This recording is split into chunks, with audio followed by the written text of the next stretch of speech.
We've been waiting. We're waiting. Here we are, live any minute. So I was sitting here like it was spinning. Here we are. How are we? Happy Wednesday. So today, I have some funky lighting going on. Oh, it's just the way it is. Is there a way? I'm not sure what you mean to that. To all our groups? What? Howdy, Christina. How are you? Hey, Doug. Doug is here. Cherie is here. And I'm sorry, Facebook user. I see Facebook user. Is there a way to listen to this without letting them have access to all our groups? I don't know what you mean. So we are here today, Hollywood Gatekeepers. I'm Carolyn J. Carpenter. I am one of the founders, and we do live trainings here in this group. We have a lot of new folks, so that's why I thought I'd kind of review what's going on. We do live trainings in here every single week. Every week. Hello from Minnesota. Hello from Minnesota. Don't you know? I have relatives in North Dakota and Minnesota, actually. So I hope they were having a storm last time we Zoomed, which was a while ago, so I don't know. So I'm Carolyn J. Carpenter. We do trainings in here every single week. We pick a topic, we email you. You should be on our email list. If you're not, why? No, you should be on our email list. Hey there, hello from Houston. Love it, love it, love it. Love seeing all the different places. So every week we come in, we pick a different topic. We usually get an email. You'll get an email on Monday or Tuesday saying what the topic will be this week. Today, we are going to chat about career paths. Like when you are a reader, what are some of the career paths that you can choose? We've been doing our masterclass, and it's been thousands of people have registered. It's been pretty insane. And we did the last one today, and it was fabulous. It was a little embarrassing. I got choked up. I did, because I just get so fired up. And I love that we're doing this, and that we every week, or more than every week, every morning we're in here doing homework together. That's a new thing that we've been doing. So if you haven't joined us for that, definitely pop in at 8:30 a.m. Pacific, 9:30 Mountain, 10:30 Central, 11:30 Eastern. We pop on just for 15-20 minutes, and we just get our day started and just start working on something. And that has been, I'm seeing people getting things done, which is so great. Just 15 minutes. That's all we're doing. And I'm seeing people get things done that they wouldn't be getting done. And I love that. So definitely join us for Homeroom. If you just scroll in this page, it's all over the place in the page in the group. And actually, if you're watching this from the Facebook page or YouTube channel, you need to join our Facebook group. That's where we do the online homeroom. So come in, join us there, and you can be there for homeroom. And then every single Wednesday, we come on about this time, and we just pick a topic. And then we've been doing master classes every single day. We did the last one today where we talk about the reading process, what it means to be a reader. And also we have a paid version. We have a course if anybody wants to take that. That's optional. So you can join the paid version, or you can come in and just hang out in the Facebook group, whatever floats your boat. And so in the paid version, it was rocking. So people have been joining. We've had many people join, and we're super excited. Enrollment is open. Check your emails. Exactly sure, to be honest, when we're going to close enrollment to that. It'll be either Friday or Monday, depending on kind of how many people are going through the whole thing and wanting that. So we listen to you. We try to give you the things that you need. And we have also a YouTube channel. We have hundreds of videos over there. So lots of trainings, lots of free stuff. And then after I'm done here, I slip on over to Instagram because I just can't get enough of the free platforms. And so I'm going to go on over to Instagram. We're going to talk about kind of the same thing we just did here. So 317537. I don't know what that means. What's that mean? Is that a song? 317537. No, that's not it. So there you go. So today, let's talk about careers, shall we? Shall we? So being a reader is someone who reads coverages. Most of us here know that already.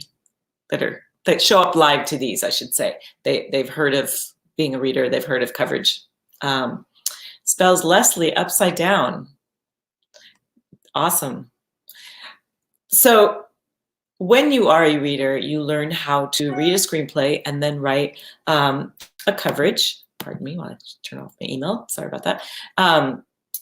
You learn how to write a coverage, which is kind of like a book report. And it's a template where it has like a grid at the top, and it shows like what works in a screenplay, dialogue, story, characters, like all the different categories there are in a screenplay, and then good, fair, bad, poor. What do you think about each one of these within the screenplay? And then you outline what happened, you put a log line, and then you outline what works and what doesn't work. And that is basically a coverage. So that is what we train people to do. It sounds simple, right? Well, it's really, really, really, really, you're here listening. So you gave them permission. There's something, things are going on. I don't even know what you're talking about. There's stuff happening in this group. So if you're here and you're asking a question about where you go to listen, you should be listening to me right now. This is totally live. I'm here, Doug. So Doug is here as well, who's my partner, and Joy and Shri are here. They're on our team, and they can also answer questions if you have questions along the way. So we have our course, and we have these trainings where we really talk about the reading process. And you would think that writing a coverage is just writing a coverage like writing a book report. Yeah, it's a lot more complicated than that. And it's actually, especially if you take it on, I've been doing it for a long time, and I developed a system of how to do it that has really worked for me. It makes so people recommend me to other people. I've had a career being able to do that because of it. And so we teach a very specific style. And all of what we train in here is from personal experience. So you might talk to someone else in the industry or not in the industry, most likely, but you can talk to someone else who is also a reader. They're gonna have a completely different take on it. And they're not wrong. Like that's the beautiful thing about Hollywood, is that it's like there's however many people there are breaking into Hollywood, that's how many ways there are to break into Hollywood. It's not like there's one way. It's not like there's one thing. Well, I'm glad you got your sound on and you can hear us now. So there are many ways that you can do this. And so, but being able to write a solid spoken coverage, there's nothing like good coverage to get you a job. Like, it's because it's rare to get someone that writes really good coverage. And so that's why we're very passionate about training people how to do this, because honestly, there aren't very many trainings on how to actually do it. And there's no trainings that I've seen on kind of the nuances and the navigation of not only just the coverage portion, but how to uplift a writer, how to make sure that you kind of caretake for them, how to be that caretaker for a producer as well, be a support system. Like, how do you walk that middle line? And that's what we're really passionate about here. And so I thought I would talk about that, just kind of remind everyone about that. And then when you can do that, when you can balance that thing and you have a coverage that supports that writer, that is that support system for a producer, then there's many careers that you might want to go into.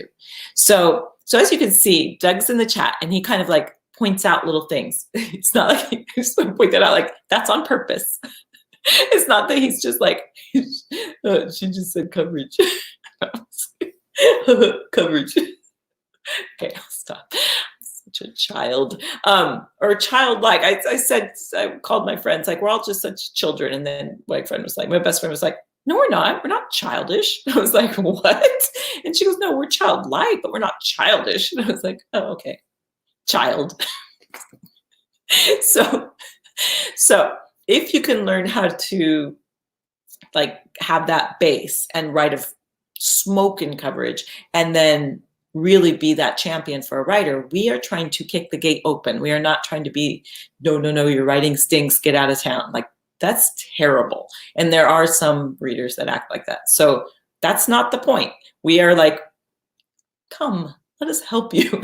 Like, that's the attitude that we want to have. And the same is true with producers. Producers are so redonkulously busy. It's insane the amount of things that a producer is trying to, they're like, hey, can you get me that? Okay, so here's a great example. So a producer that, well, it's such a long story. How can I condense it? So like a producer's usually the one, okay, here's a better example because that story is too long. A producer that showed up on the set and they needed to go get some more equipment and the driver wasn't there for the big old truck. So he's like, guess I'm learning how to drive a big truck today. So it's like producers, they fill that role. And sometimes they're on the set, learning how to drive a truck. And then they get to the set with the big truck and then they're standing, they get out of the truck and then they have to make a call for a different production that they're producing to make sure that the actor happened. And then they got to call, and see how's that reader coming on the script for this other thing I'm doing. I mean, they are insanely juggling so many things. They're the liaison between everything. They're the ones that handle the money. They're the ones that hire people. They're the ones that make sure that it's creatively working, that it's on budget, that it's, the director is the creative vision of it, but the producer is the business side. And so it is show business, by the way. So if you can be someone where the producer can say, hey, how's that? How are the coverages coming? What project are we looking at? That can go, oh, this one, this one, this one. And they go, okay, cool. They know that they can trust you, that the answer that you give them is, yeah, okay, I'm not even going to bother with the ones that you say not to bother with. That's an amazing thing that you can do as a reader. So once you have this foundation, then it can go to all kinds of things. And we do have a handout. Ding, ding, ding, ding. We do have a handout that has, if I can find it. So I don't know what that accent was. I apologize. I don't know why I have two accents. I have a problem. So you can see that. And so perhaps one of y'all that's in the Facebook group can copy that and post it in there because it only shows on YouTube for some reason. I don't know why. So if you can, it's reader info, hollywoodgatekeepers.net/reader info. When you click on that, you will be able to enter your name and email, and then you'll see that it actually has a lot of handouts of a lot of different trainings that we do. So, yeah, just wait till the limitations are not limited anymore after the virus scare, right? It'll be crazy nuts in Hollywood. And people are looking at projects now. So it's, the development side it's changing for sure, but people are still wanting to do projects and trying to figure out what they're going to do next. So thank you, Joy, for putting that in the chat. So you can click on that, and then that will kind of show you a few different jobs, kind of the path of the screenplay. So you can see that the screenplay comes, okay, so the writer writes the screenplay. The first thing they need to do is get someone to represent them, because a lot of companies will not read your screenplay unless it comes to them through an agent, a lawyer, a manager, in that way. Contest, that's how they find their material. Ink tip, Blacklist. I'm like, black tip, that doesn't sound right. Ink tip and Blacklist are places that people find, and Contest as well, especially the more prestigious ones. And so once it gets to them, an agent, lawyer, and manager will have readers because they're getting tons of submissions. So then the reader will read and say, hey, yeah, represent this script. And then, they usually work on the writer with the script a little bit. Then they send it out to a production company. And then the reader of the production company reads the script and they write a coverage. And then that coverage goes to the producers. And then they decide whether they want to read the script themselves, hold a meeting, like what is the next step for that. So that's the general path. Okay, so along that way, you've got the reader, that's at the agency. You've got the agent. Many readers become agents. Many readers become managers, because what happens when you start reading at this volume and you're reading and reading and reading, you start to see the same patterns of problems. It's like anything. When you start learning anything really well, when someone new comes in, you know what the pitfalls and mistakes are, right? So when you're reading so many screenplays, you start to see the things that are holding it back. So often what will happen is a reader will then start working with a writer, and they'll be like, get this, work this, they develop this relationship, right? And sometimes that relationship can develop into the reader actually coaching that writer. And this is what I love when this happens, when you coach the writer and then they write another script because you're coaching them and you're getting them excited about their life. So that's a very common path for a reader to suddenly head down the coaching and consulting, which is the path that I went down, so much so that I actually just got certified as a life coach so that I could really help with that, with you guys, but also with writers that are trying to get their careers off the ground. So I can kind of help figure out what are the blocks that are preventing you from writing. And that's why we're doing homeroom, because time and routine is one of the blocks. So we're trying to help. We're creating this routine. That is what stops people. It's such a simple thing, right? That stops people from doing things is the routine of doing it, of getting in the habit of doing it. So we created this homeroom thing for 15 minutes. That's all it is. But it's getting, and now I'm starting to see, we're starting to see some progress because people are starting to get, it's prompting their routines. And so that's why we think it's really important. So let's say you start working with a writer, and then because of you, they get inspired and they write another screenplay and another screenplay. Pretty soon, you are the person that knows that writer, that knows their work, that then could potentially become their manager and be a liaison for them because you know them so well. So that is one path that can happen. You can start being a consultant for more than one writer. So then you move to the production side. So then it comes from the agent and goes to production office.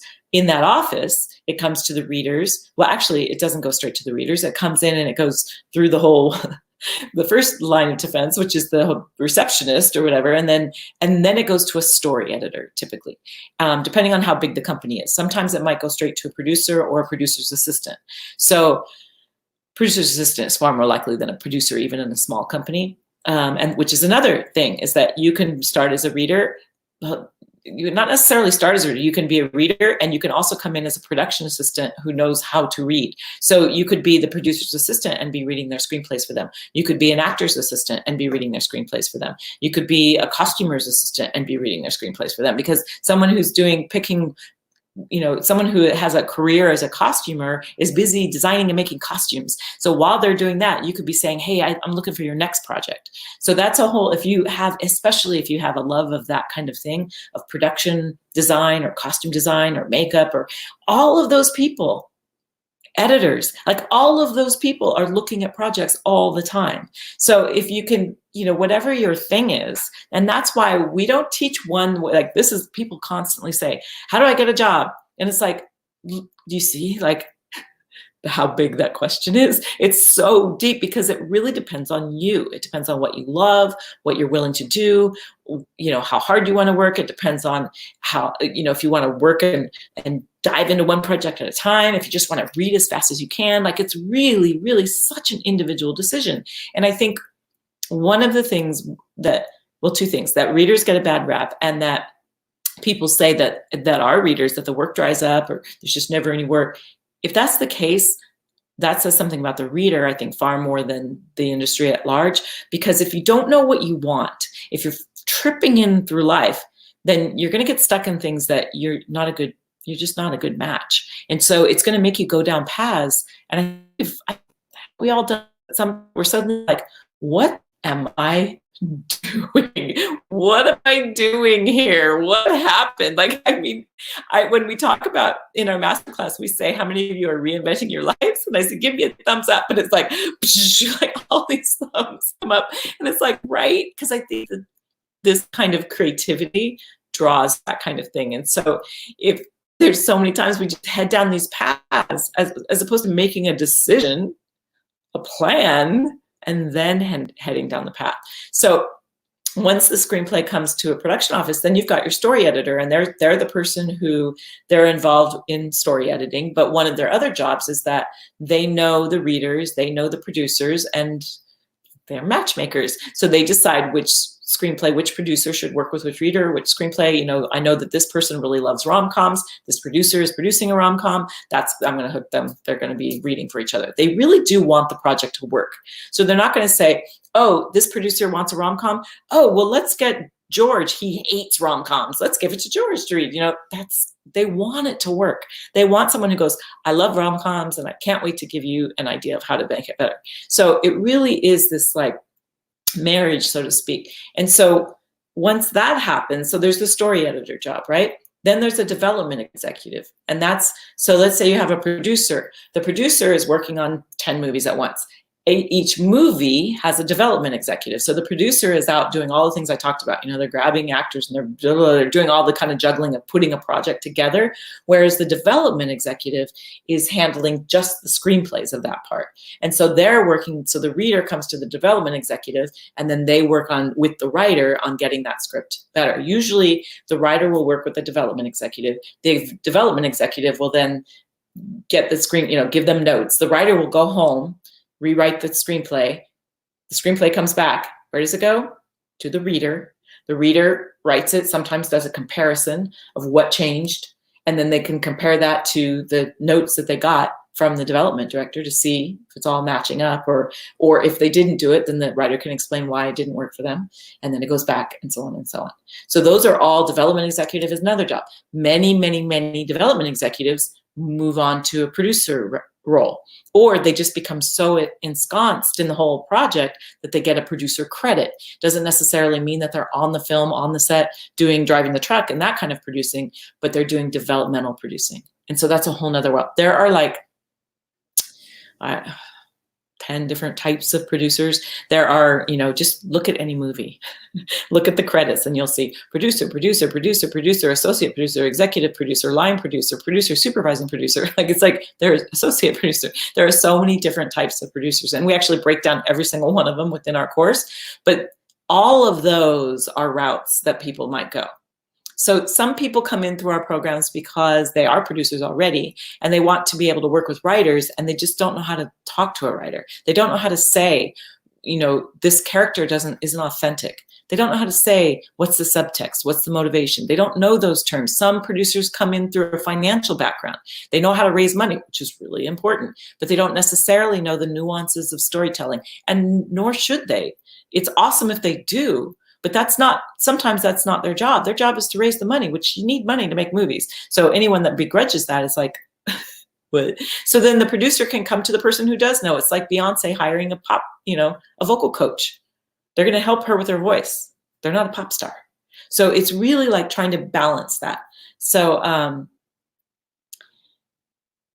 yeah, so isn't that interesting? So that's a really good point. I used to have events with designers and makeup people, and it's surprising how they usually don't know their next project. And even if they are famous, they need to wait to be hired. So it's really it'd be great to have you there, right? Like looking at projects for them so that they have a path. And this is another reason why I got the coaching certificate and like I've been working on being a coach, because I really feel that this is true no matter what you do. And I think that our programs are awesome if you're an actor or a writer or a producer or a costume designer or a makeup artist, any kind of creative, a musician even, like even I have a lot of musicians in my life. Even if you're a musician, I mean, like that kind of came out that way. That's not how I mean it, but it applies, right? Because for us in the industry, it all comes down to understanding story as a reader.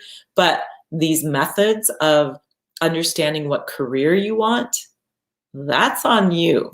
And that's where what you put in is where you get things out of it. And whatever you look for, that's what you will find. So we have people, had someone send me an email yesterday, I think it was like, well, that's how they sound in my voice. Oh, you're not for real. You don't sound like a teacher. I'm like, that lady didn't sound like a teacher. I'm like, well, I don't really consider myself a teacher. I'm really an artist trying to get across what we're trying to get across. So yeah, that's true. Nailed me. So it's like this kind of, but this person was also like, it was just a really cranky email. But we call those people in this program the wonk wonk people. And no matter how much you say to someone, look, yeah, I really want to get across how to do this. Maybe I'm a teacher. I don't know. I like teaching this subject. I would like to prefer to think of myself, maybe because both my parents are teachers. So I like to think of myself more as a coach or someone who helps promote people. But whatever. So for some reason that was a negative thing, that I didn't sound like a teacher. And so, but he had many complaints, and it was like, wow. So he's going to, I think, keep finding whatever you look for, that's what you find. And I think if all the wonk wonk people that are just like, there's no work out there, there's no, there's not. Because they won't be able to see it, even if there is. They won't be able to see opportunity, even if there is. And so, and especially now, and I totally get it right now, there's so much going on. There's so much anxiety. There's so much unknown and so much fear. And it can be really easy to get lost in that fear, which is why we decided to like step up and do homeroom. Instead of being like, oh, it's scary out there. And what if nothing ever happens? And what if they just don't make movies anymore? And it's all like, you can easily that stuff is available to us. All those thoughts, all those fears are always available. Death is available to us every single minute, every single day. Whether we choose to focus on that and get scared by that and run our lives by that, that's an internal choice that we make. So we collective we at Hollywood Gatekeepers, we decided, let's try to do whatever we can to create some normalcy, to create some routine, to create we've done handouts, we have a whole, if you look on our YouTube channel, you'll see we did a lot of things about how to work from home, how to create a routine, like really trying to be there and be this coaching element for people. So, well, I think mentor, I like that word. Thank you for that. I'm not sure how to pronounce your name. It's quite beautiful. I'm going to butcher it. Saoria? Phonetics, please. We went through a whole thing with poor Malia. It took me like a million times. I finally got it right. So I hope this makes sense. We had terrible teachers. Lots of teachers have fun personalities. Yeah, we all, it's like people are people are people. And it's kind of, I talk about that in terms of producers too, I think, and celebrities too, how and I don't know how many of you were here during the Oscar season, but we had, the assignment was to watch the Oscars and really look and watch now how much people in Hollywood, they're people, they have problems. They're people are people are people, and they have insecurities, and it's really tough. It sounds ridiculous, but it can be really hard to be a celebrity because it's really alienating. And I was at a party with Brad Cooper, and like no one would talk to him because you didn't want to be that guy. And it was like, hey, Bradley Cooper, so it's either, but the people that did talk to him were the ones like, hey man, it was, so he either had that guy or he had no one because it's either you're being cool and respectful or you're being in their face, because it's really hard to find that balance. Whereas everybody else, the people that aren't recognizable celebrities, oh, hi, my name's so. Oh yeah, what do you do for a living? Oh, you really, you could have like small talk, whatever. But it's all ruined when you suddenly think for some reason that you know the person when you actually really don't, just because you saw them in a movie. So it can be really, really, I don't know, it can be tough. I know teaching is genetic. Don't break it to me. I told this story before, but right before we started Hollywood Gatekeepers, I was like learning things online, and I was learning that this was a whole world out here online. And I had my cards read, and she was like, "Oh, you're teaching," and I was like, "No, I'm not teaching." She's like, "No, you're teaching." I was like, "No, I'm not." I said, "I'm learning." I was like, "I will never be a teacher. What are you talking about? You totally have that wrong." The very next month, I have a course. Okay, so I really think, oh, it's Irish for Sarah. Of course it is. And there's an, I'm forgetting her name. Wait, here we go, wait. Oh, it's Sarah with an L in it. Oh, there's an L in the end, looked like an I, sorry. Sarah with an L in it. Hang on, hold on. Sarah. That's so cool. That's so cool. That's awesome. So yeah, screen reader perk. Being at a party with Bradley Cooper. Or like James Cameron, like I worked in his office and he's really shy. He's really quiet. And but super sweet. So, it can be really it's hard sometimes being a celebrity. And so that's another thing, is we really want to get across that people are people and you're there to support them no matter what. And we just woohoo for the card reader. I need to get in touch with her and be like, yeah, you got me. I did it. Yay. It's beautiful. I love it. So, so there you have it. So as you look at this handout and as you kind of go through and decide what it is that you want to do, we want to be there for you, whatever you decide, whether it's being a reader, whether you're in our courses, whether you're not, whatever it might be, we want to be there for you and help you make that decision. And so that's why we do these free trainings. That's why we have homeroom. That's why we're doing all of these things, because we do periodically, we do weekend trainings about money management, like things that you wouldn't think to have to do with reading, but they absolutely do. Because in order to have a strong career, in order to be successful in your career, it's life. You need to be successful in your life. And we want to really provide that base for you, that foundation. Just like as readers, we provide a foundation of really understanding the screenplay. As coaches, we are providing the foundation of how do you do your best? It's never going to be perfect, to get your life in order. And we've had many people that have come in here and have been like, this is the thing, I'm going to do this, and then it's all going to be, and then this is my last reinvention. And I'm always like, that's funny, because life is reinvention.